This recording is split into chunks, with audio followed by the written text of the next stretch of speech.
Hi friends, baby corn வாங்குனீங்கன்னா ஒரு வாட்டி இதை பண்ணி பாருங்கள். எண்ணெய் இல்லாமல் ஆரோக்கியமாக சாப்பிடணும்னு நினைக்கிறவங்க கண்டிப்பாக இதை பண்ணி சாப்பிடுங்க. நல்லா ஆரோக்கியமானது, நல்லா டேஸ்ட்டாகவும் இருக்கும். சுத்தமாக இதில் ஆயிலே யூஸ் பண்ணலை. அதுக்கு என்ன பண்ணணுன்னா, இந்த மாதிரி பேபிகார்னை வாங்கிக்கோங்க. வாங்கின பேபிகார்னை வந்து நல்லா கழுவி எடுத்துக்கோங்க. அதுக்கப்புறம் இதை 4ஆக வெட்டி எடுத்துக்கலாம். அப்படியே முழுசாக போட்டோன்னா நமக்கு வந்து டேஸ்ட் உள்ளே இறங்காது. அதுக்காக தான் 4ஆக வெட்டிக்கிறேன் நான் இதை முதல்ல கழுவிட்டதுனால திரும்பவும் இதை கழுவலை. இப்போ இதை என்ன பண்ண போகிறேன்னா, ஆவியில் வேக வச்சு தான் எடுக்க போகிறேன். இட்லி சட்டியில் தண்ணி ஊற்றி ஆவியில் ஒரு 10லேருந்து 15 நிமிஷம் நல்லா வேக வச்சிடலாம். 15 நிமிஷம் வரைக்கும் வேக வைக்கும்போது நல்லா வெந்துடும் இந்த பேபிகார்ன். அதுக்காக தான் ஃபஸ்ட்டு வேக வச்சு எடுத்துடலாம். இப்போ ஒரு 15 நிமிஷம் ஆகிடுச்சு. பேபிகார்ன் நல்லா வெந்துடுச்சு.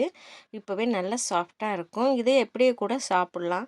ஆனால் நம்ம இதை டேஸ்ட் ஆக்கணும்ல, அதுக்காக இதை ஒரு பாத்திரத்தில் போட்டு அதில் ஒரு வெங்காயம் எடுத்து சின்ன சின்னதாக கட் பண்ணி சேர்த்துருக்குறேன்.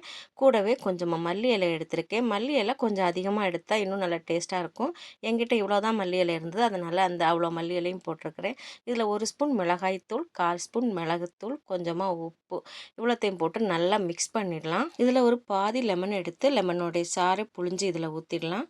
இன்னும் நல்லா டேஸ்ட்டாக இருக்கும். அதுக்காக தான். இப்போ நம்ம டேஸ்ட் பண்ணி பார்க்கலாம். இப்போவே நல்லா டேஸ்ட்டாக இருக்கும். இந்த வெங்காயம், மல்லி இலை இதெல்லாம் சேர்த்து சாப்பிடும்போது நல்லா இருக்கும். ஆயில் இல்லாமல் இதை கண்டிப்பாக ட்ரை பண்ணுங்கள். நல்லா ஆரோக்கியமானதும் கூட. உப்பு கம்மியாக இருந்துச்சுன்னா உப்பு சேர்த்துக்கோங்க. எனக்கு கொஞ்சம் உப்பு கம்மியாக இருந்தது, கொஞ்சம் உப்பு சேர்த்துட்டேன். அதுக்கப்புறம் சாட் மசாலா கொஞ்சம் போட்டு பார்க்கலாம் அப்படின்னு சொல்லிட்டு கொஞ்சமாக சாட் மசாலா போட்டு இன்னும் நல்லா டேஸ்ட்டாக இருந்தது. கண்டிப்பாக ரொம்ப ஆரோக்கியமாக நீங்கள் சாப்பிடணும்னு நினச்சிங்கன்னா இதை ட்ரை பண்ணுங்கள். ஈவினிங் ஸ்நாக்காக சாப்பிட்லாம்.